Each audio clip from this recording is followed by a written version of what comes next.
안녕하십니까. 한 주간 잘 지내셨습니까?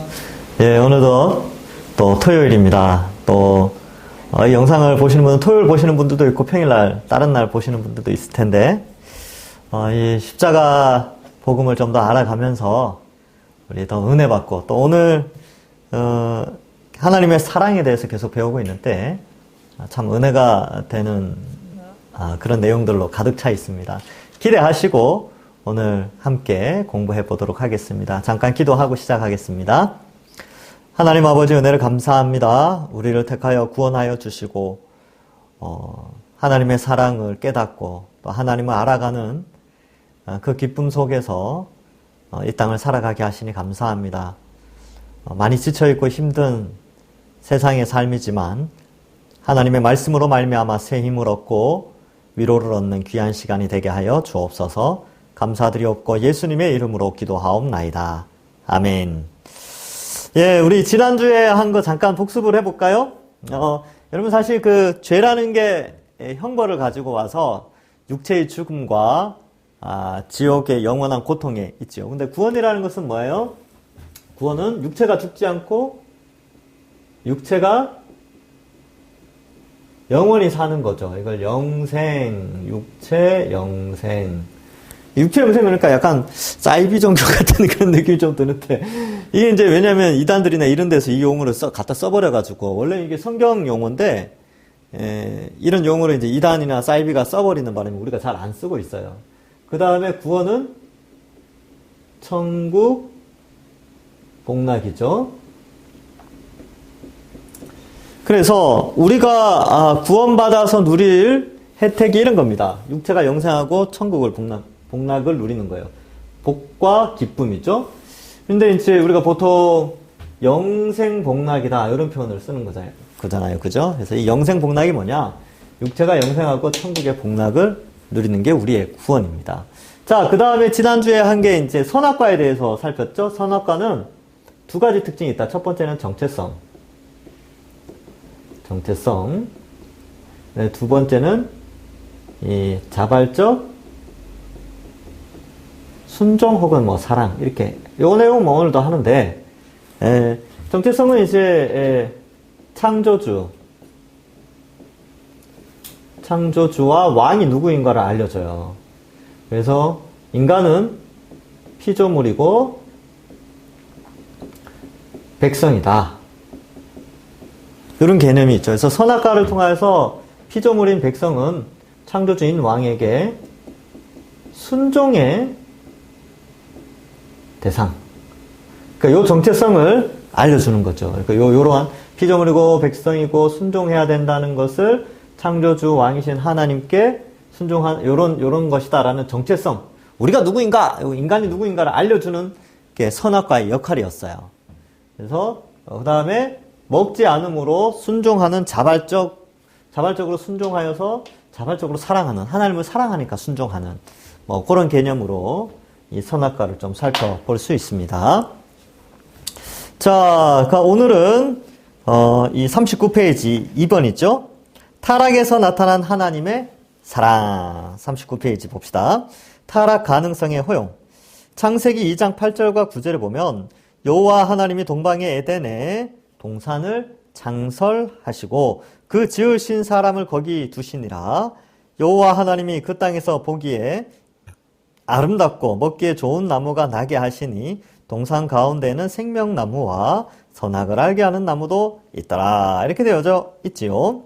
자, 여기 보면 이제 하나님이 만드셨어요. 사람을 만드시고 지으신 사람을 거기에 두시죠. 이게 거기 두다라는 것은 바깥에서 만들어서 그 안으로 집어넣다 이런 뜻이 있어요. 그래서 에덴 동산에서 만들었다기보다는 에덴 동산 바깥에서 이제 흙으로 사람을 만들고 에덴이라는 아름다운 동산에 집어넣으시는 것이죠.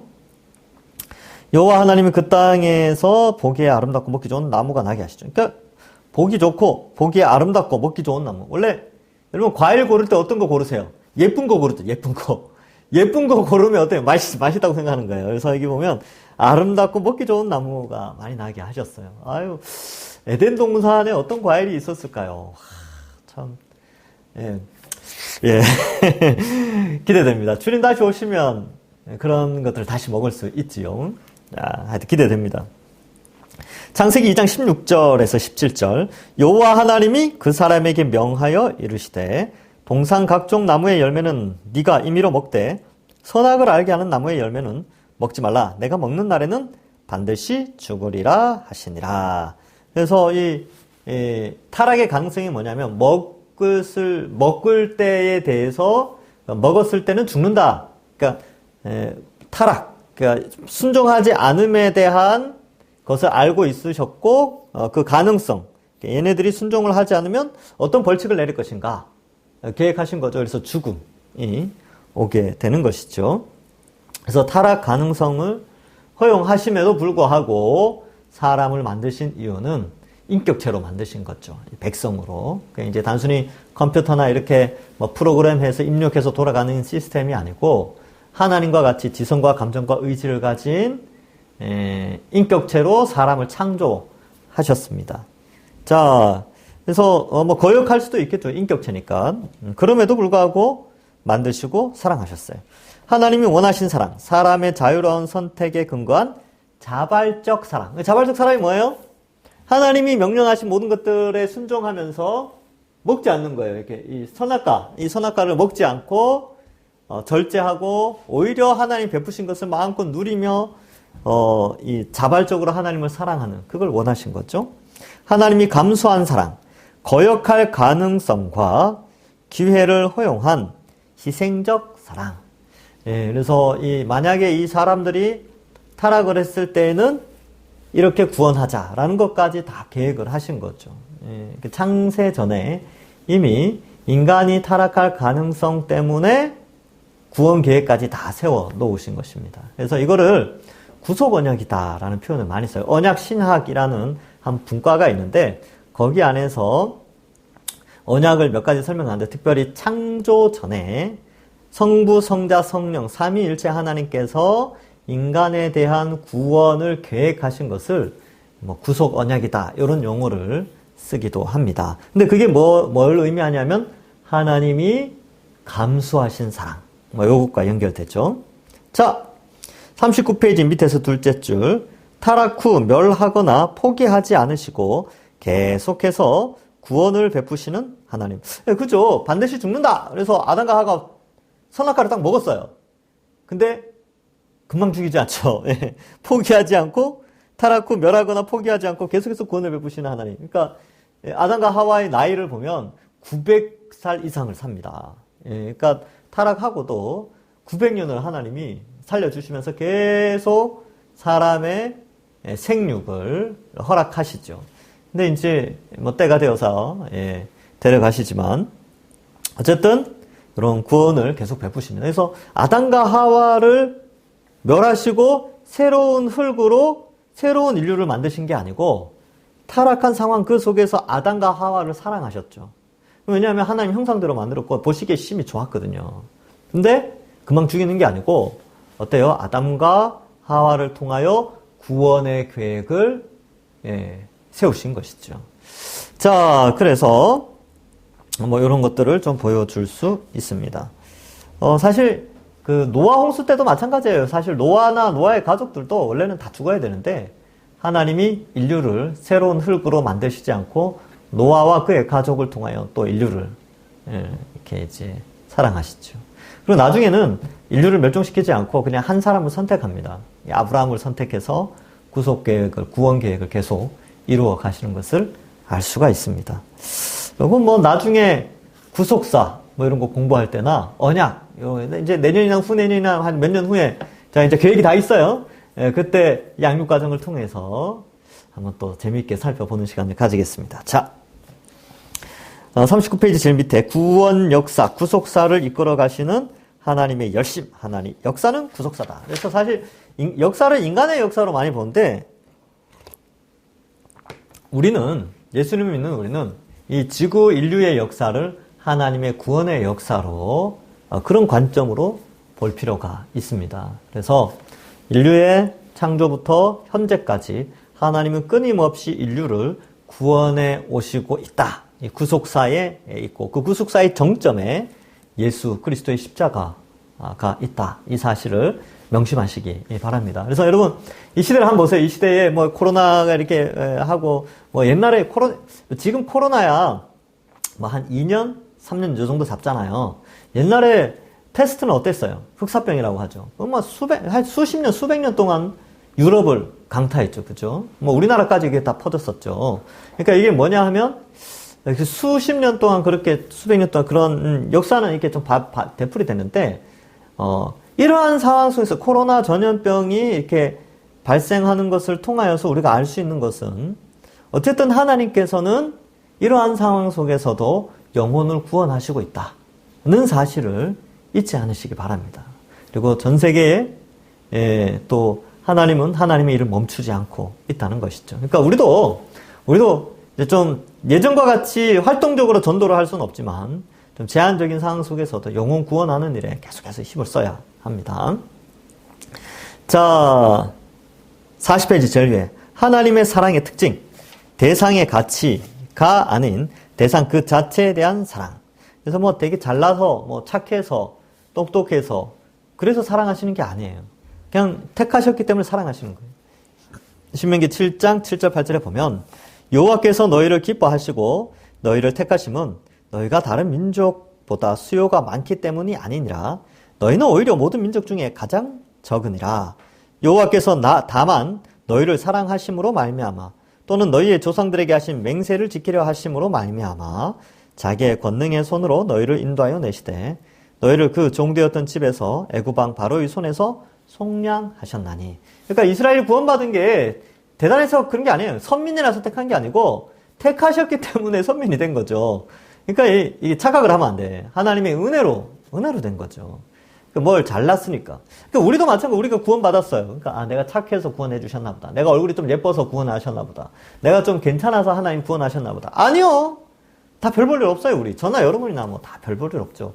근데 하나님이 그냥 사랑해 주셨어요. 모르겠어요. 그냥 왜 그러셨는지. 그냥 은혜죠. 은혜입니다. 예. 자, 3번. 구속에서 나타난 하나님의 사랑. 이 부분이 이제 좀 중요한데, 이 부분은 뒤에 이제 십자가 사랑으로 좀 더 구체화됩니다. 자, 1번.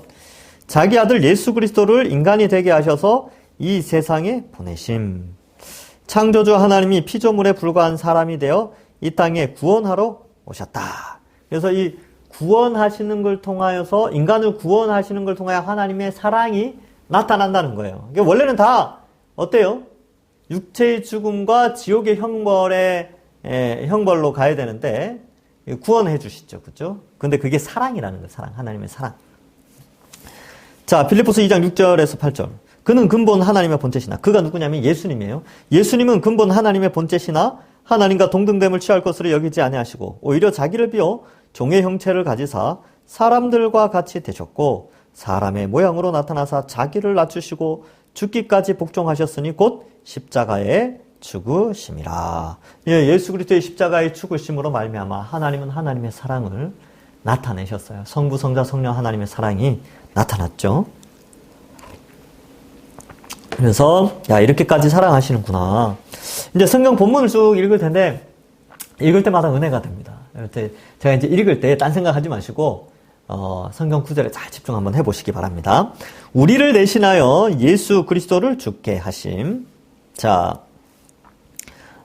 갈라디아서 2장 20절. 내가 그리스도와 함께 십자가에 못 박혔나니 그런즉 이제는 내가 사는 것이 아니요 오직 내 안에 그리스도께서 사는 것이라. 이제 내가 육체 가운데 사는 것은 나를 사랑하사 나를 위하여 자기 자신을 버리신 하나님의 아들을 믿는 믿음 안에서 사는 것이라.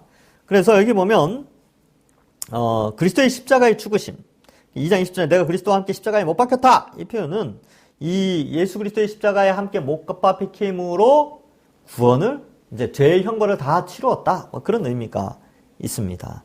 그래서 이제는 살아가는 삶이 어때요?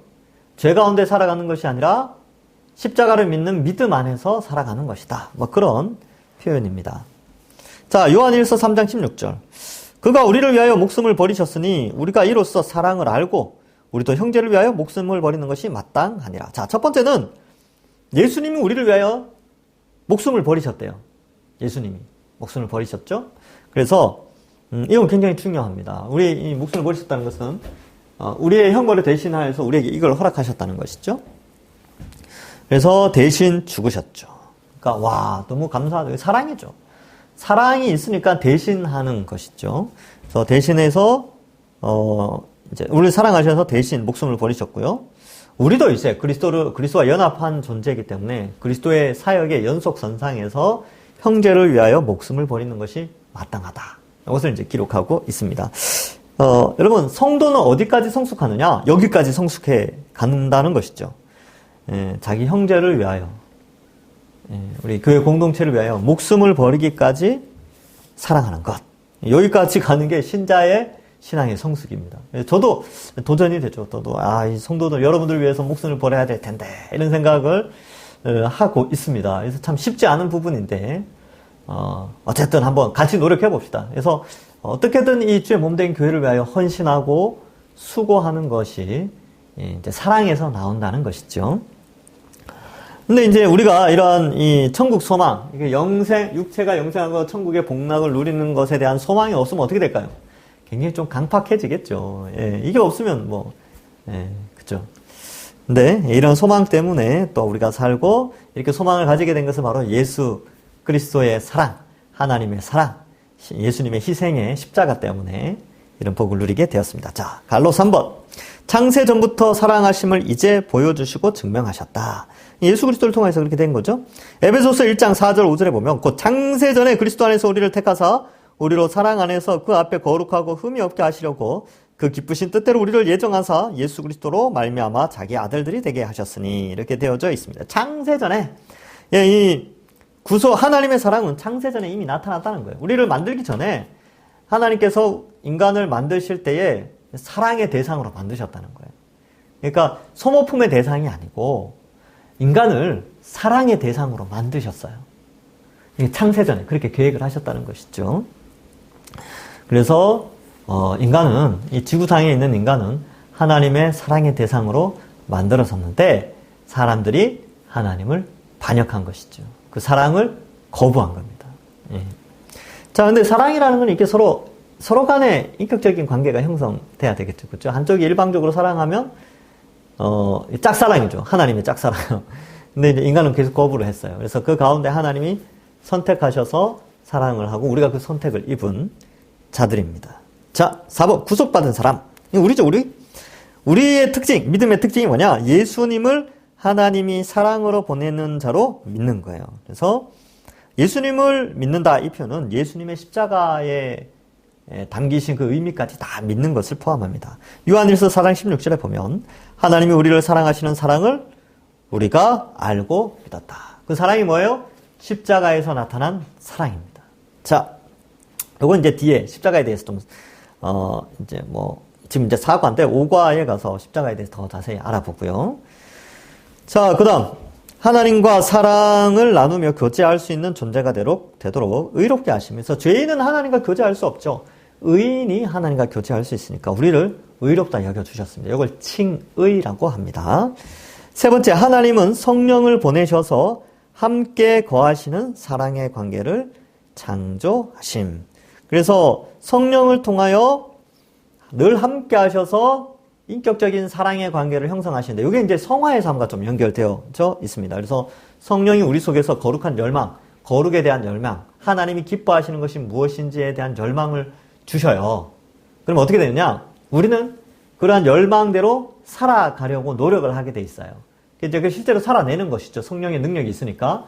그렇게 거룩한 삶을 살아내는 능력으로 살아가는 것을 성화의 삶, 조금씩 거룩해져가는 삶이다 라고 표현하고 있습니다. 여기서 여러분 좀 이제 교재에는 안 나오는데 좀 알아야 될 구원의 서정이라는 게 있어요. 구원의 서정. 한번 요건 알면은 굉장히 유익합니다. 자, 이제 아홉 가지 구원의 서정인데 첫 글자만 할게요.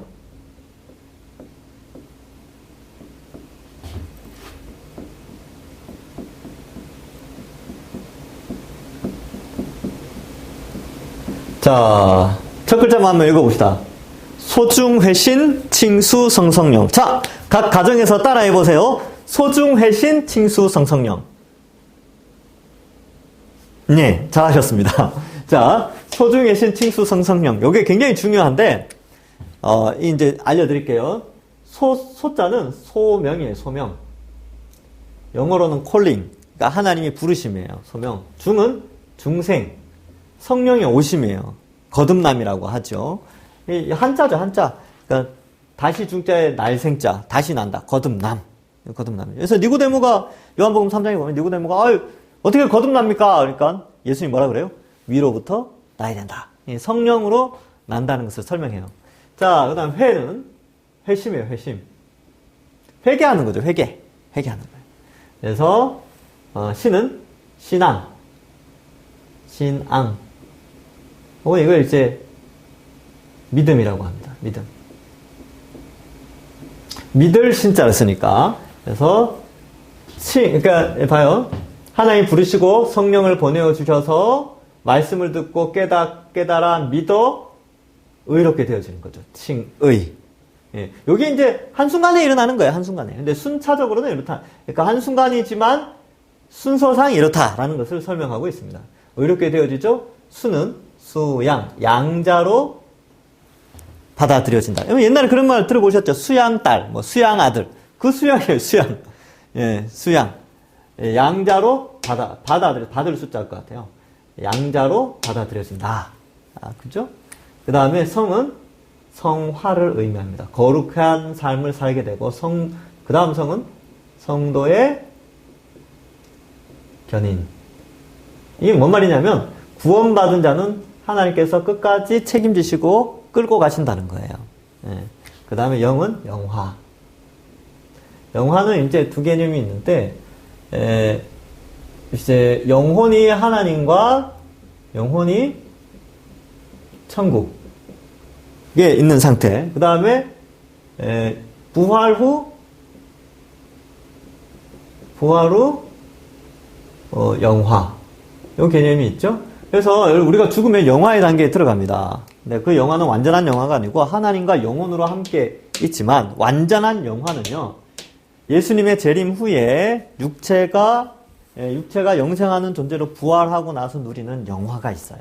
그래서 이런 개념으로 이해하시라고 이렇게 써놓은 거예요. 자, 외워봅시다. 소, 중, 회, 신, 칭, 수, 성, 성, 영. 소, 중, 회, 신, 칭, 수, 성, 성, 영. 예. 자, 그러면 여기 잘 봐요. 40페이지에 구속받은 사람 해가지고 예수님을 하나님이 사랑으로 보내신 자로 믿죠. 그 다음에 하나님과 사랑을 나누며 교제할 수 있는 존재가 되도록 의롭게 하시죠. 그죠? 칭의. 그리고 성령을 보내셔서 함께 거하는 사랑의 관계를 창조하시죠. 그래서 중생을 통하여 이런 역사가 일어나서 성화까지 가게 하신다는 것입니다. 그래서 요게 좀 중요해요. 부르셨죠? 하나님이 선택하셨어요. 그러니까 우리가 뭘 잘나서 그런 게 아니라 하나님 은혜로 부르신 거고, 성령을 부어주셨기 때문에 말씀을 믿을 수 있게 됩니다. 그래서 이 중생 단계에서는 이 복음 전파와 함께 가요. 복음 선포. 복음이 선포되어질 때 중생의 역사가 일어납니다. 그래서 복음이 들려지는 곳에 중생이 일어나고요. 그 다음에 그 복음을 듣고 성령 때문에 회심을 해서 믿게 되는 거예요. 그 회심과 신앙은 거의 같이 묶어서 생각하시면 됩니다. 그래서 어떤 책에 보면 이렇게 이제 9가지 되어 있는데, 어떤 책은 이 2가지를 한꺼번에 묶어서 설명하는 책도 있어요. 그래서 어쨌든 우리가 택함을 받아 성령을 하나님이 보내시죠? 성령이 보내어지니까 어때요? 지성과 감정과 의지가 변화되어서 이 복음이 믿어지는 거죠. 그래서 회심과 신앙이 함께 일어나고 믿음이 생기고 우리는 의롭게 되어집니다. 그래서 의로운 자가 되었기 때문에 양자로 받아들여지는 거예요. 하나님 자녀가 되는 것이죠. 그래서 어떻게 해요? 성화의 삶을 살아가게 됩니다. 그리고 하나님께서 하나님의 자녀니까 자기 자녀를 지키시잖아요. 그죠? 끝까지 책임지죠. 그래서 산고를 겪고 자녀를 출생한 아이도 그 엄마가 아빠가 그렇게 지키는데, 십자가의 고통을 통하여 출생된 우리는 하나님이 얼마나 지키시겠습니까? 그죠? 성도의 견인. 그리고 마지막에 영화의 단계에 들어간다. 이것을 좀 알 필요가 있습니다. 자, 40페이지 밑에서 셋째 줄. 요한일서 4장 14절에서 16절. 아버지가 아들을 세상의 구주로 보내신 것을 우리가 보았고 또 증언하노니 누구든지 예수를 하나님의 아들이라 시인하면 하나님이 그의 안에 거하시고 그도 하나님 안에 거하시느니라. 하나님이 우리를 사랑하시는 사랑을 우리가 알고 믿었노니 하나님은 사랑이시라. 사랑 안에 거하는 자는 하나님 안에 거하고 하나님도 그의 안에 거하느니라. 여러분 이 과정은 그죠? 이 과정을 한마디로 말하면 하나님의 사랑이에요. 하나님의 사랑. 하나님의 사랑으로 우리를 구원해 주셨습니다. 진짜 감사하죠. 그죠? 예. 자, 4번, 큰 4번, 41페이지. 종말에 새롭게 하심에서 나타난 하나님의 사랑. 저 이 부분은 참 감동적이에요. 이렇게 미래에 대한 그런 거거든요. 마지막 심판과 새하늘과 새 땅을 주심의 목적. 하나님의 구원의 목적은 사랑하는 이들과 함께 가고 함께 교제하기 위함이다. 그러니까 함께 사는, 우리와 함께 사는 거죠. 그러니까 영혼으로 함께 사는 게 아니고 우리의 육체가 부활한 상태로, 마치 에덴 동산에서 아담과 하와는 육체로 있었죠. 그죠? 그죠? 하나님이 직접 아담과 하와랑 교제하셨죠. 말씀하시고, 아담과 하와는 하나님의 말씀 다 듣고, 막 그랬다는 거예요.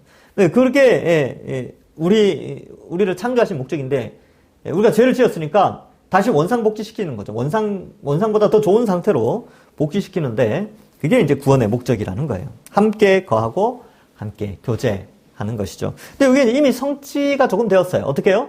성령을 우리 속에 보내어 주셔서 성령 하나님이 말씀을 통하여서 우리와 늘 함께 하시죠. 그래서 하나님은 성경도 주시고 성령도 주셨기 때문에 우리와 함께하고 우리와 함께 교제하고 있습니다.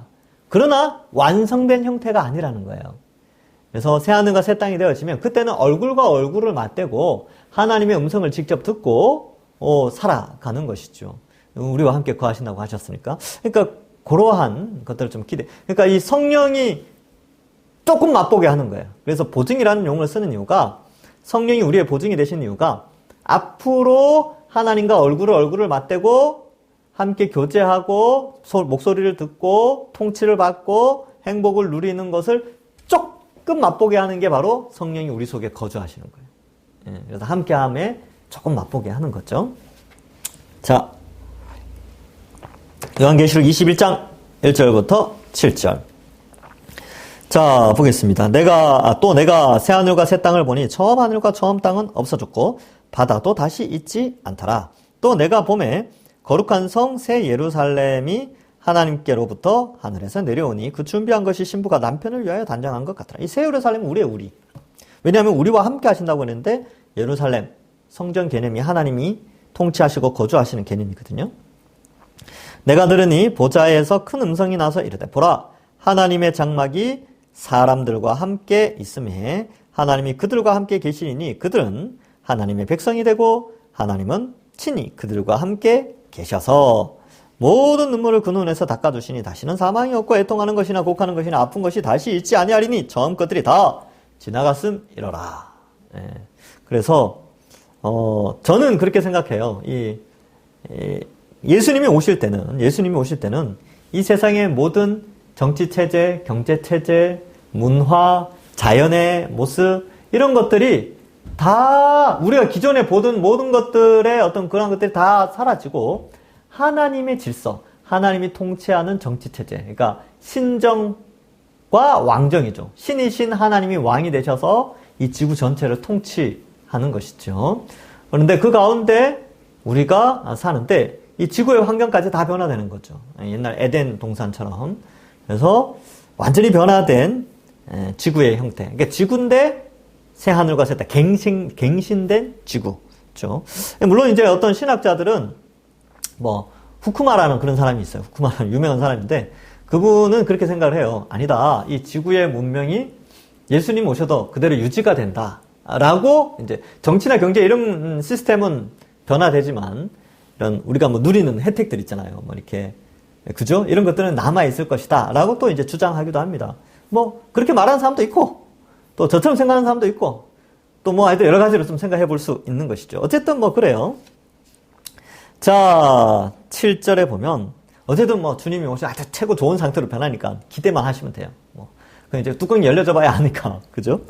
자, 7절. 이기는 자는 이것들을 상속으로 받으리라. 나는 그의 하나님이 되고 그는 내 아들이 되리라. 요거 이제 언약적 표현인데 이 언약적 표현이 뭐냐면 옛날 고대 근동에 뭐 BC 2000년 전, 3000년 전에 보면 지중해 연안에 소규모 그 도시 국가들이 계약을 맺을 때 강대국은 아버지가 돼요. 약소국은 아들이 됩니다. 그래서 강대국은 약소국을 지키고 보호할 의무가 있고 약소국은 강대국을 아버지로 존경하면서 조공도 바치고 또 때로는 다른 나라의 침공이 들어올 때는 아버지 국가의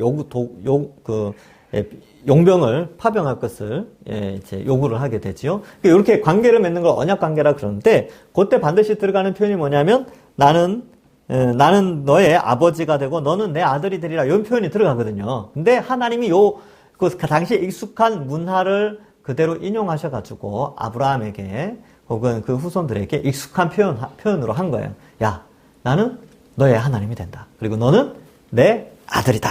이렇게 하는 건데 이 표현을 이 요한계시록에도 그대로 쓰는 거예요.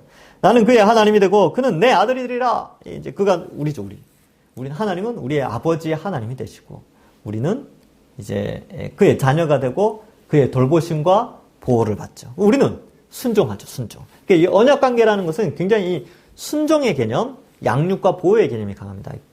우리는 순종하고 하나님은 우리를 양육하고 보호하고 뭐 그 개념이에요. 근데 이게 영원히 지속되는 거죠. 영원히. 기대되지 않습니까? 하나님이 보호하신대요. 여러분 지금은 어때요? 뭐가 우리를 보호합니까? 우리는 이제 뭐 돈이 보호한다, 뭐 힘이 강력한 누군가 보호한다, 아니면 이 나라가 우리를 보호한다 이렇게 생각하는데 뭐 과학이 우리를 보호합니까? 아니요. 최고의 보호막은 하나님이에요. 하나님. 하나님은 우리를 지키십니다. 그러니까 그걸 잊지 않으시고 이 언약 관계에 있다는 사실을 명심하시기 바랍니다. 자, 새하늘과 새 땅에서 누리는 모든 복락의 본질은 하나님과 함께 있는 것이다. 하나님과 함께함.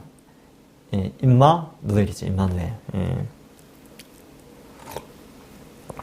자, 임마누엘의 뜻을 잠깐 설명하면 끝에서부터 L은 하나님, 엘로힘의 약자죠. 누는 우리, 우리라는 뜻이에요. 우리.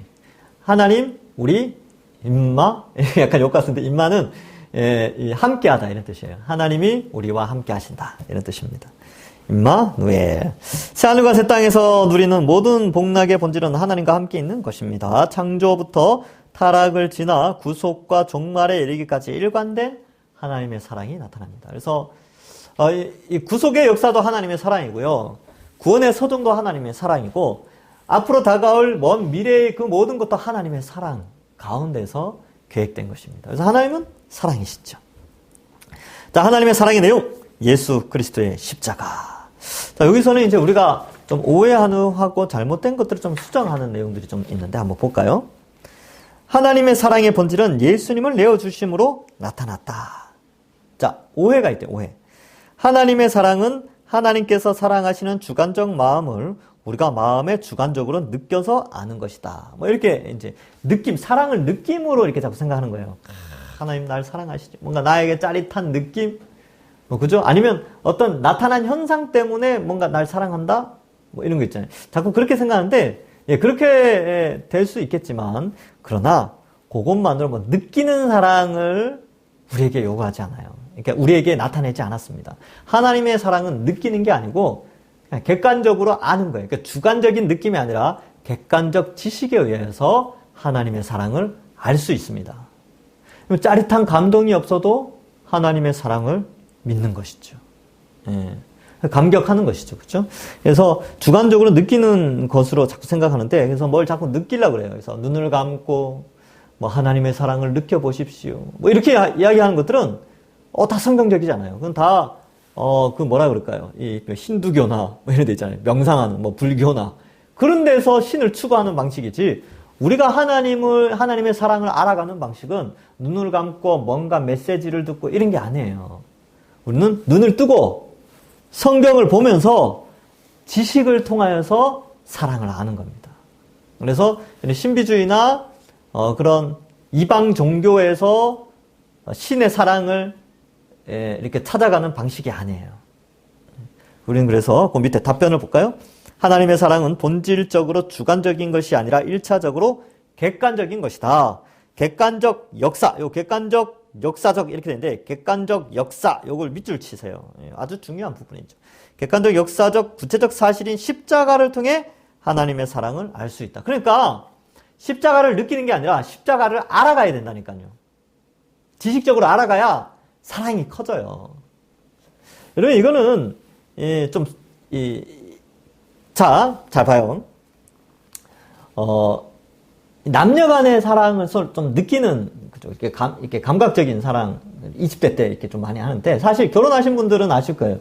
그러한 설레임이나 느낌, 이런 것으로 살아가는 게 아니라 상대방, 아내와 남편에 대한 배려와 그가 뭘 원하는지 그런 지식을 통해서 사랑이 커지는 것이죠. 그죠? 내 아내는, 내 남편은 이럴 때에, 참 감사하고 표정이 밝아지고, 뭐 이렇게 이제 알아가는 거예요. 자식과의 사랑도 마찬가지죠. 자식이 태어났을 때 부모가 자식을 완전히 다 사랑합니까? 아니요. 키워가면서 자식에 대한 지식이 늘어나면서 사랑도 커지는 거예요. 그러니까 사랑이라는 것 자체가 단어 자체가 상당히 감성적이고 감각적이고 느끼는 것처럼 보이지만 사실은 이 사랑이라는 감정을 느끼고 키워가는 것은, 사랑의 크기를 키워가는 것은 지식에 달려 있습니다.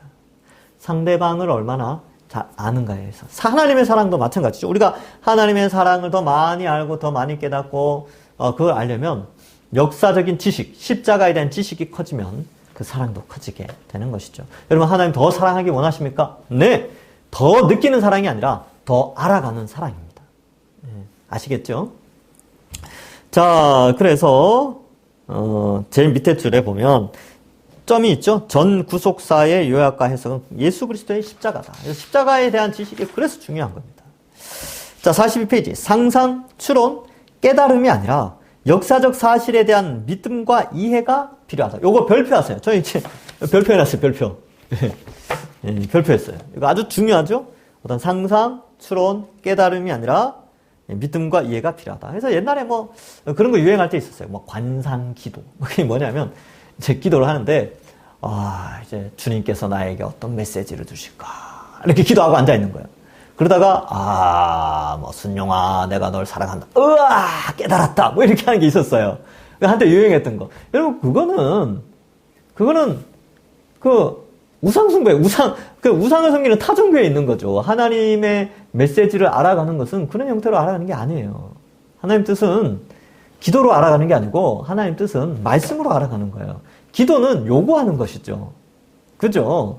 그리고 기도하면서 하나님의 뜻인 성경을 떠올린다든지 이런 것들은 괜찮지만 기도를 통하여 하나님의 새로운 메시지를 듣겠다. 뭐 이런 것들은 다 이상한 것들이에요. 그래서 그런 것들 조심해야 됩니다. 자, 그래서 상상, 추론, 깨달음이 아니라 역사적인 사실에 대한 믿음, 이해가 하나님의 사랑을 더 크게 만드는, 더 크게 알아가는 것이 되는 것입니다. 자, 봐요. 믿을 때 성령을 보내어 주셔서 이렇게 되는데 순서가 조금 이상하죠? 성령을 보내어 주셔서 믿을 때 성령으로 말미암아 넘치는 하나님의 사랑을 분명히 알도록 하신다. 자, 봐요. 믿을 때 성령을 보내어 주셔서가 아니고 성령을 보내어 주셔서 믿을 때에 어떻게 돼요? 넘치는 사랑을 더욱더 알게 되죠. 그러니까 성령이 오셔야 알아요. 우리의 지성과 감정과 의지는 전적으로 타락했기 때문에 내가 먼저 믿을 수가 없고 내가 먼저 그 지식에 반응할 수가 없어요. 복음의 지식에. 성령을 보내어 주셔야만 지성과 감정, 의지가 변화되어져서 복음을 믿을 수가 있습니다.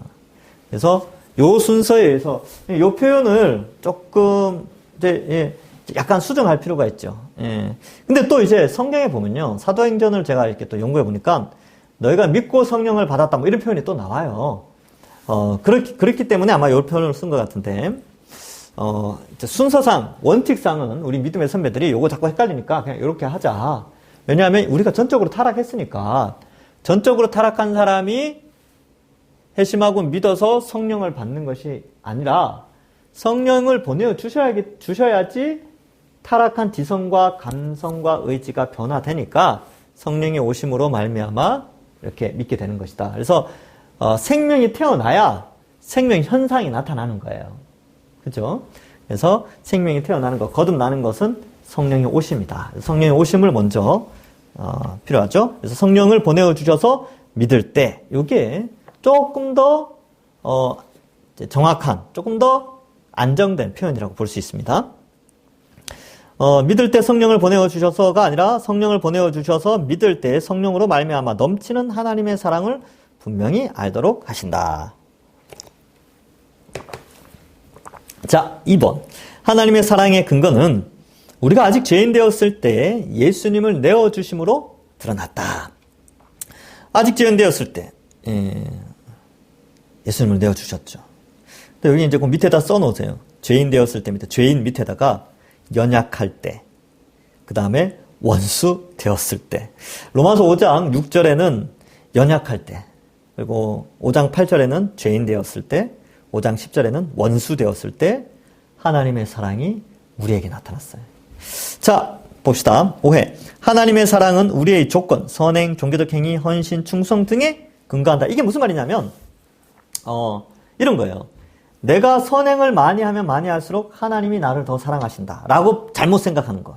내가 종교적인 행위, 헌신, 충성을 많이 하면 많이 할수록 하나님이 나를 더 사랑하신다 라고 오해하면 안 된다는 거예요. 왜냐하면 우리가 쌓은 치적, 공적에 의해서 하나님의 사랑의 크기가 결정되는 게 아니라 하나님의 사랑은 이미 우리가 연약할 때, 죄인 되었을 때, 원수 되었을 때 이미 우리를 완전하게 사랑하셨다니까요. 그래서 봐요. 우리는 하나님 사랑을요, 하나님 사랑을 공로의 어떤 형태로 의하여서 많이 받는다고 생각하는 거예요. 이게 이제 요거는 이렇게 생각하는 이유는 우리의 경험치 때문에 그런데, 경험치. 우리가 일반적으로 자녀와 부모, 남녀와 간의 사랑, 친구 간의 우정 이런 것들을 볼 때 어떤 행위에 의해서 이 사랑이 더 커지게 되고 이렇게 되어진다고 생각하잖아요. 그런데 그거는 이제 우리 일반적인 사람 사이에서 일어나는 걸 때는 그럴 수 있죠. 그런데 성경에서는요, 성경에서 하나님의 사랑은 우리의 공로에 의하여서 이 사랑이 결정되지 않습니다. 우리의 공로와 상관없어요. 로마서 5장 8절, 6절, 8절, 10절에 나오잖아요. 연약할 때 공로가 없어요. 연약할 때. 이게 이제 6절에 나오죠. 그 다음에 뭐예요? 죄인 되었을 때 8절, 5장 8절이에요. 로마서 5장 8절. 그 다음에 원수까지 해야 돼요. 뭐 죄인 정도가 아니라 원수지는 하나님을 적극적으로 대적하고 미워하는 그런 존재였는데 이때 사랑하셨어요. 이게 무슨 공로가 필요합니까? 하나님 사랑하신다니까요. 그죠? 그러면 조금 더 확장해서 생각해보면, 야, 내가 하나님의 사랑을 더 받기 위해서 더 노력해야지. 이렇게 생각할 수 있다는 거예요. 그러면 그렇게 생각해버리면 어떠한 오류에 빠지냐 하면, 누군가가 하나님의 복을 받은 것처럼 보여지는 것. 그러니까 뭐 자녀가 잘 됐다든지, 사업이 잘 됐다든지. 뭐 이렇게 볼 때에, 야, 저 사람은 역시 교회 봉사 많이 하더니만 저렇게 잘 됐네. 아니요. 봉사 많이 해서 잘 된 게 아니라 그냥 하나님이 그렇게 주권적으로 그 사람을 그렇게 되게 하신 거예요. 하나님 주권이죠. 제가 예전에 한번 설명을 해드렸는데, 여러분 이 경제적인 걸로 하나님의 복을 자꾸 추론을 하려고 하는데, 가난한 자, 중간, 가난하지도 부하지도 않은 자, 부한 자. 여러분 이거는 인간의 공로에 의해서 인간이 하나님께 치성을 쌓아서 하나님의 사랑의 결과로 가난하게 되고 중간하게 되고 부하게 되는 게 아닙니다. 공로가 아니에요. 이거는 주권이에요. 주권. 하나님의 주권. 내 행위의 결과로 이렇게 된 게 아니라 하나님의 주권에 의해서 이렇게 된 거예요. 왜요? 왜 가난하게 돼요? 가난한 자들에 가서 복음 전하라고. 왜 중간 정도 돼요? 중간 정도 되는 사람들한테 복음 전하라고. 왜 부한 자가 됐어요? 부한 자들에 가서 복음 전하라고. 그리고 가난한 가운데 하나님을 더 의지하라고. 이 가운데서 만족하며 감사하라고. 부한 자는 어때요? 물질을 잘 청지기로 잘 사용하여서 하나님 나라 영광을 위해서 쓰라고. 하나님이 배치를 시킨 거지. 내 공로에 의하여서 하나님의 사랑이 이렇게 결정되었다라고 하면 공로주의입니다. 율법주의죠, 율법주의. 위험한 생각. 그래서 저 사람이 저렇게 잘 사는 거 보니까 하나님 사랑을 더 받나 보다 라고 생각하시면 안 돼요. 이건 성경적 생각이 아닙니다. 그렇게 따지면 어때요? 선지자들은 다 사랑 못 받았게. 선지자들 다 가난하게 살고 죽었고, 아프고, 예, 막 그랬죠. 그죠? 예레미야나 이사야 이런 사람들 그 행적을 보세요. 정말 비참하게 살았다니까요. 근데 하나님 사랑하지 않은 겁니까? 아니죠. 그러니까 이런 것들로 하나님의 사랑을 평가해서는 안 돼요. 이거는 하나님이 배치시켜 놓은 위치에 우리의 위치. 그러니까 제가 여기에 있는 거, 이 동산교회에 있는 것도 하나님이 나를 너무 더 사랑하니까 여기 두신 게 아니라 하나님이 이 동산교회에 배치를 시킨 거예요. 그러니까 어때요? 저는 무슨 생각해야 돼? 야, 내가 역시 과거에 말씀 연구 많이 하고 기도 많이 했더니만 여기 왔구나. 이렇게 생각하면 돼요? 안 돼요? 안 되죠. 그건 내 공로에 의해서 여기 온 거라고 이야기하는 것이 위험하다니까요. 그냥 하나님의 은혜고 하나님의 배치로 여기 온 거죠. 그죠? 자격 없는 자를 보내신 거죠. 그러니까 이러한 개념이 좀 필요하다. 여기에 오해가 있을 수 있어요. 그래서 여기 써놓은 거예요. 하나님의 사랑은 우리의 조건 등에 근거한다. 이렇게 해버리면 하나님이 아주 좀 그렇죠. 예, 좀 이상하죠. 예. 하나님은 우리가 자격 없음에도 불구하고 우리를 택하여 구원해 주셔서 그래서 그걸 은혜라고 합니다. 이 사랑은 은혜의 사랑이에요. 은혜라는 단어의 뜻이 뭐라고요? 자격 없는 자에게 거저 주시는 선물이에요. 예, 이게 은혜입니다. 자, 그래서 답변. 하나님은 창세전 곧 우리가 존재하기 전부터 우리가 죄인일 때 우리를 사랑하셨어요. 공로에 의해서 우리의 노력에 의해서 우리를 더 사랑하고 안 사랑하고 이게 없어요. 하나님의 사랑은 우리의 조건이 아니라 하나님 자신의 근거한다. 주권이라는 거예요. 하나님의 사랑의 근거는 주권, 하나님의 주권이지 인간의 공로가 아닙니다. 아니에요. 예. 아시겠죠? 예. 그래서 여러분 혹시 이 상황에 있습니까? 가난한 상황에 있어요? 하나님이 주권적으로 그곳에 배치를 시킨 겁니다. 하나님의 사랑을 덜 받아서 가난하게 된 게 아니라니까요. 여기도 마찬가지예요. 부한자, 혹시 부한분들, 잘 사시는 분들. 야, 과거에 뭔가를 내가 열심히 했더니 이렇게 잘 살게 됐구나. 라고 생각하시면 안 되는 거예요. 하나님은 그냥 그렇게 배치를 시킨 것이죠. 그럼 어떻게 돼요? 부를 잘 사용해야 되겠죠. 그죠? 예. 욕심 부리지 말고. 예. 자, 봅시다. 3번. 여기서 또 한번 생각해 볼 거는, 그러면 여러분, 우리가 왜 헌신해야 되냐? 왜 그럼 교회 와서 수고하고 헌신해야 됩니까? 그죠? 왜 수고하고 헌신해요? 그렇게 하라고 하셨으니까. 예, 그렇게 하라고 하셨기 때문에. 누가요? 창조주. 하나님이, 왕이신 하나님이 그렇게 명령을 하셨기 때문에 그래요. 그래서, 누가복음 17장을 여러분들이 읽어보시면 무익한 종이 나와요. 이 개념을 왜 설명하느냐면 우리가 헌신하는 것, 교회를 위하여 수고하고 헌신하고 물질을 바치고 시간을 바치고 힘을 바치는 것이 그게 하나님의 사랑을 더 받기 위한 수단이 아니고 그거는 종의 역할이라는 거예요. 종은 원래 그런 거예요. 예. 하나님께 사랑을 더 받기 위해 하나님께 뭔가를 더 얻기 위하여서 수고하고 헌신하는 게 아니라 사랑을 더 받으려고 하는 게 아니라 그건 마땅히 수고하고 헌신하고 드리는 거예요.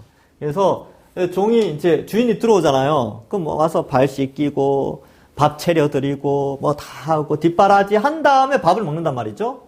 근데 이제 주인은 어떻게 생각해요? 야, 내가 들어와서 발 씻기고 밥 먹이고 다 한 다음에 밥 먹고 아이고 내가 너 더 사랑할게 이렇게 한다는 게 아니고 주인은 무슨 생각해요? 당연한 거다. 종은 원래 그런 거다. 그 내용이에요. 이거 한번 읽어보면. 그러니까 여러분 우리는 그냥 그렇게 하는 거예요. 그렇게 사는 거예요. 그렇죠? 그리고 마지막에 열심히 수고하고 헌신하고 봉사하고 난 다음에 하나님 앞에 뭐라 그래요? 아유 저는 무익한 종입니다. 할 일을 했을 뿐입니다. 그렇게 이야기한다는 거예요. 예수님이 이야기를 하신 거예요. 그러니까 우리가 끊임없이 우리 머릿속에는 이 공로사상이 있어요. 이 공로사상이라는 거는 아주 어릴 때부터 학습되어져 온 것입니다. 학교나 TV를 통하여서 이런 것들 있죠. 다 공로사상이에요. 다 공로사상. 뭔가를 해서 얻게 되는 이 공로사상에 물들어 있는데 하나님의 사랑은 공로와 상관없어요. 전적인 은혜의 사랑이죠. 공로의 사랑이 아니라 은혜의 사랑이에요. 행위의 결과에 의한 사랑이 아니라 자격 없는 자를 택하여 사랑하시는 은혜의 사랑입니다. 그러니까 감사하죠. 그러니까 저나 여러분들 같은 사람들이 이렇게 예수님 믿게 된 거 아닙니까? 공로에 의한 사랑으로 구원한다. 그러면 구원받을 사람 없어요, 사실.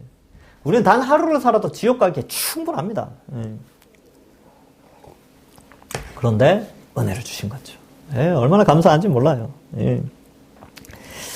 자, 3번. 하나님의 사랑의 목표는 우리를 죄인의 상태에서 벗어나 의롭게 하심으로 드러났다. 하나님의 사랑의 목표가 그렇대요. 죄인이 아닌 의롭게 하여서. 자, 밑에 볼까요? 하나님이 우리를 사랑하신다면, 오해예요, 오해. 하나님이 우리를 사랑하신다면 무엇인가 가시적, 물질적 복을 주셔야 한다? 라고 생각하는 거예요. 아까 얘기했던 것처럼. 복 받는, 우리가 흔히 이제 새해 복 많이 받으십시오, 뭐 만승무강하십시오, 이런 복들은 다 건강과 물질과 연결된 복을 이야기를 하죠. 그러면 하나님 나를 사랑하신다면 건강도 주시고 물질의 복도 주셔야 되는 거 아닙니까? 라고 자꾸 오해를 한다는 거예요. 아니라니까요. 가난하고 부하게 되는 것은 하나님의 주권적 파송이에요. 파송. 우리를 그것을 보내신 거예요. 그래서 때로는 가난해질 수 있죠. 그래서 가난을 합리화할 수는 없죠. 그렇다고 게을러서 가난한 것에 대해서는 성경에서도 또한 굉장히 지적하고 있습니다. 그러면 잠언이나 또 전도서 이런 데 보십시오. 게으른 자에 대해서 하나님이 얼마나 질책하시는지 몰라요. 그 게으름으로 인한 가난은 비난받아야 됩니다. 근데 그런 게 아니라 예수 그리스도를 믿는 믿음 때문에 내가 세상의 죄악들과 타협하지 않으므로 어쩔 수 없이 가난해지는 그런 상황들이 있어요. 그리고 구조적으로 가난한 삶을 살아갈 수밖에 없는 상황도 있습니다. 이거 구조적인 가난은 불과 얼마 안 됐죠. 예. 100년, 200년 전만 해도 신분제가 있을 때는 종으로 태어나서 종의 아들로 태어났어요. 구조적으로 부자가 될 수가 없죠. 신분적으로. 걔네들은 어때요? 구조적으로 가난한 자들이에요. 근데 지금과 같이 이렇게 민주주의 신분제가 없어지고 민주주의 사회가 되면서 누구나 부를 축적할 수 있는 상황이 되어졌기 때문에 우리가 자꾸 그런 것들 가지고 복을 생각하는데 200년 전, 300년 전만 해도 신분제가 있을 때는 그냥 원래 나는 가난하게 태어났구나 이렇게 생각한 거예요. 가난한 종의 자녀로 태어났으니까 이 상황 속에서 하나님께 영광을 돌려야 되겠구나. 나는 중인 계급으로 태어났구나. 나는 그냥 내가 이 사회 구성원 속의 중인으로서 그 예수 그리스도의 영광을 나타내고 살아가야 되겠구나. 내가 부자로 혹은 어떤 권력을 가진 자로 그 집안의 자녀로 태어났구나. 그럼 내가 여기에서 하나님께 영광 돌릴 방법이 뭘까? 이렇게 생각을 해왔어요. 지금처럼 가난을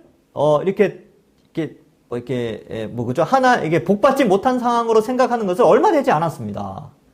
예, 원래 그래요. 그러니까 잘 생각하셔야 돼요, 여러분. 그러니까 현세적인 것에만 집중을 해서 하나님의 사랑을 평가하는 게 아니라 인류의 구속사, 창조부터 지금까지의 역사 속에서 하나님의 사랑에 대한 지식을 좀 알 필요가 있다는 거예요. 예, 그죠? 자, 조금 이해되셨죠? 그죠? 그러니까 우리는 자꾸 뭔가 물질적 복을 주셔야지 복 받았다라고 하는데, 여러분, 노예로 사는 사람이 물질의 복을 가지고, 그러니까 나는 노예지만 앞으로 부자가 될 거야. 그걸 통해 하나님이 나를 사랑하신다는 걸 보여주겠어. 그렇게 전혀 생각해 본 적이 없습니다. 지난 거의 2000년 동안은. 지금에서야 이제 자꾸 이렇게, 왜냐하면 기복주의, 이런 것들이 교회 안에 자꾸 들어오니까 이런 것들로 하나님의 사랑을 좀 왜곡하기 시작한 것이죠. 자, 어쨌든 답변 볼까요? 하나님의 사랑의 목표는 우리와 친밀한 교제이다. 그러면 저 사람 참 하나님 복 받은 사람이다. 하나님 저 사람 특별히 사랑하나 보다. 이런 건 뭐예요? 하나님과 더 친밀하게 살아가는 것. 신앙으로 살아가는 그게 하나님이 더 사랑하는 삶이죠. 어떻게 보면 복 받은 삶이죠. 그래서 가난하든 부하든 병들었던 튼튼한 사람이든 하나님과 더욱더 친밀한 교제, 신앙의 깊이를 알고 깨달아가고 이런 것이 바로 하나님의 사랑의 어떤 목표, 우리와의 친밀한 교제, 그런 것입니다. 아시겠죠? 사실 돈 많으면 좋긴 한데 또 돈 많은 사람들 보니까 또 안 좋은 면도 많이 있더라고요. 신앙적으로 또 하나님과 깊은 교제로 들어가야 되는데 그 복을 누려야 되는데 그게 아니라 그냥 물질에만 좀 집착하는 사람도 있고, 또 가난한 사람들도 가난한 가운데 하나님과 깊은 교제로 들어가야 되는데 그 가난에서 탈피하려고 어떻게 해요? 하나님과의 교제보다는 돈을 선택해서 막 열심히 달려가는, 그것도 또 복이 안 좋고, 가난하든 부하든 어느 상황이든 하나님과의 깊은 교제로 들어가는 이 복이 제일 중요한데 이걸 좀 잘 캐치해야 됩니다. 그래서 봅시다. 40페이지 밑에서 넷째 줄. 이를 위하여 하나님은 예수님의 십자가로 우리 죄, 교제를 단두시키는 죄를 사하시고 우리에게 예수 그리스도의 의, 하나님께로 나아갈 수 있게 하는 의를 덧입게 하셨다. 뭐 이렇게 되는 것이죠. 그래서 하나님의 사랑이 이렇게 나타났구나. 하나님의 사랑이라는 게 이런 거구나. 이렇게 좀 이해하시면 되고, 묵상과 적용 볼까요? 성경 말씀을 통해 예수 십자가의 의미를 더 알아 자기 아들을 아끼지 않고 우리를 위해 내어주신 하나님의 사랑의 크기와 깊이를 생각하자. 자, 생각하십시오. 예, 생각하십시오. 예, 너무 감사하죠. 와, 하나님의 크기와 깊이, 사랑의 크기와 깊이. 예수님, 자신의 사랑하는 자, 독생자 예수님을 이 땅에 인간으로 보내기까지 보내어 십자가에 달려 죽이게 하시기까지, 형벌을 대신 받게 하시기까지 우리를 사랑해 주셨어요. 너무 크죠. 예. 그래서 십자가를 통해서만, 오직 예수 그리스도의 십자가를 통해서만 하나님의 사랑의 본질을 알 수 있다. 오직 예수 그리스도의 십자가를 통해 하나님의 사랑의 크기와 가치를 온전히 알 수 있다. 제임스 테디라는 사람이 그리스도의 죽음이라는 책에서 이렇게 썼습니다. 이 세상에서 십자가 외에 다른 어떤 것도 죄인에 대한 하나님의 사랑이 얼마나 실제적이며 세상의 죄악이 하나님께 얼마나 실제적인지 잘 보여주지 못한다. 이 십자가 외에는 하나님의 사랑을 나타내는 곳이 없어요. 그러니까 교회의 중심에 십자가가 있는 것이죠. 2번, 창세전부터 사랑하시며 우리 자체를 사랑하신 하나님의 사랑의 견고함을 확신하며 어떤 것도 우리를 하나님의 사랑에서 끊을 수 없음을 감사하자. 로마서 8장 39절. 예, 그 어떤 것도 우리를 우리 주 그리스도 예수 안에 있는 하나님의 사랑에서 끊을 수 없으리라. 성도의 견인과 연결되어 있죠. 그렇죠? 예, 우리를 끊을 수가 없어요. 하나님 우리 끝까지 책임져 주십니다. 사망이나 공고나 이런 거 그 어떤 것도 사랑이 끊을 수 없죠. 왜요? 하나님은 우리를 사랑하시기 위해서 무엇을 희생하셨습니까? 예수 그리스도의 십자가 희생이 있었거든요. 그러니까 너무나 값진 것을 희생하고 우리를 사셨고 자신의 아들로 삼으셨기 때문에 이걸 끊을 수 없는 거예요. 하나님이 지키는데 뭐가 그걸 끊을 수 있겠습니까? 하나님이 지키시는데. 그렇죠? 마귀가 끊을 수 있어요? 못 끊죠. 마귀도 피조물에 불과한데. 그렇죠? 하나님과 우리 사이에 마귀나 귀신이나 사망이나 권세나 힘이나 칼이나 그 어떤 피조물도 하나님과 우리와의 십자가로 맺어진 이 사랑은 끊을 수가 없어요. 얼마나 감사하죠. 예. 3번, 신자의 가장 큰 복은 하나님과의 사귐이다. 요거 네모치십시오. 별표를 한 두세 개 해놔도 상관없습니다. 형광펜으로 꺼놓든지. 신자의 가장 큰 복은 하나님과의 사귐이에요. 깊이 있는 사귐으로 들어가는 게 더 큰 복을 받은 사람입니다. 그러니까 여러분 어떻게 보면 이렇게 이 영상을 통해서 하나님을 더 알아가고 하나님과 교제, 이 말씀을 통하여 이러한 교제를, 이 공부를 통하여 하나님을 알아가고 감격하는 이게 복이라니까요. 가난과 부와 건강과 아픔, 이걸로 복을 평가하지 말고 가장 큰 복은 이거라니까, 이거. 하나님과의 사귐. 이게 있어야 돼. 이게 회복되어야 됩니다. 아무리 부유하고 건강해도 하나님과의 사귐이 없으면 그 사람은 저주 아래에 있는 사람이죠. 예, 불신자들이죠, 불신자들. 그러니까 불신자들 잘 먹고 잘 살고 막 건강하고 막 여행 다니고 이런 거 부러워할 필요 없어요. 우리는 주일날 예배 드리고 또 평일날에도 이렇게 공부하고 이게 복이라니까요. 복 받은 사람들입니다. 저도 복 받았죠. 이런 말씀을 가르칠 수 있는 게 복 받았고 여러분 배울 수 있는 게 복 받은 거예요. 동산교회 안에서 이렇게 신앙생활을 하게 된 것, 동산교회를 통해서 하나님과 교제하게 된 것, 이거 복입니다. 이거 복이에요. 여러분 복 받은 사람입니다. 예. 아멘. 예. 할렐루야입니다. 예. 하나님의 사랑을 받고 알며 교제하고 하나님께 영광을 돌리며 예배하는 그 자체가 신자의 가장 큰 행복이요 기쁨이기 때문입니다. 예. 축하합니다, 여러분. 다 축복받은 사람들이에요. 예. 하나님 복받은 사람입니다. 여러분 이 땅에서 아픈 거, 가난한 거 이거 100년 안 가요. 그리고 이 땅에서 부유한 거, 건강한 거 이거 100년 안 갑니다. 예. 영원한 하나님 나라, 천국에 대한 소망. 이게 영원한 거예요, 이게. 예. 그게 중요하죠. 예. 그걸 위하여 이 땅에서 하나님과의 더 깊은 교제로 들어가시고 수고하고 헌신하시고 그런 거죠. 그러니까 복을 더 받기 위해서 수고하고 헌신하는 게 아니라 하나님과의 교제가 깊어지기 위하여 수고하고 봉사하고 헌신하는 거예요. 아시겠죠? 그러한 복을 누리면서 사는 우리 모든 동산교회 가족들 되기를 간절히 소망합니다. 오늘은 여기까지 하도록 하겠습니다. 다음 시간에 오과 십자가에 대해서 더 깊이 오가 한번 예습해 보십시오. 아유, 너무 은혜가 돼요. 그리고 여러분들 이제 출석을 제가 이제 점검을 해보니까 거의 다들 듣고 계시네요. 그래서 출석 체크 이제 안 하도록 하겠습니다. 출석 체크 안 하고 그냥 다 참석하는 걸로 그렇게 할게요. 그리고 하여튼 그렇게 하겠습니다. 아시겠죠? 예, 출석 체크는 다 하시는 걸로 알고 그렇게 하겠습니다. 그러니까 카톡 보내지 마세요. 문자 이제 안 보내셔도 돼요. 예. 보내야 되나? 하여튼 지금 좀 고민 중에 있습니다. 어쨌든 이번 주는 안 보내도 됩니다. 이번 주에는 저 들었어요 이런 거 안 해도 되니까 그렇게 알고 계시면 되겠습니다. 자, 기도하고 마칠게요. 하나님 아버지 은혜를 감사합니다. 예수 그리스도의 십자가 형벌 대속의 복음으로 말미암아 우리를 사랑하시고 또 하나님과 교제하는 축복을 허락하여 주시니 감사합니다. 하나님, 우리는 자꾸 연약하여서 하나님의 사랑을 뭔가 주시는 것, 뭔가 채워지는 것으로 하나님 사랑을 생각하는데 그때마다 하나님 우리가 자꾸 십자가를 바라보게 하시고 십자가를 바라보면서 이미 큰 사랑을 받고 있다는 사실에 감사하는 자가 되게 하여 주옵소서. 하나님, 우리 가운데 혹 육체가 연약하거나 물질이 없어서 심령이 공고해진 분들이 있습니까? 불쌍히 여겨주시고 잘 이겨나갈 수 있도록 도와주시고 혹 정말로 이 땅을 살아가면서 필요한 것도 있다면 하나님께서 채워주시는 은혜도 있게 하여 주옵소서. 그러나 하나님과의 깊은 교제 때문에 늘 감사하게 하시고 또 혹 물질이 많다고 건강하다고 교만하지 않고 오히려 그것을 잘 선용하여서 하나님과 깊은 교제로 나아가는 그러한 저희들 되게 하여 주옵소서. 이번 한 주간도 지키시고 또 내일 주일입니다.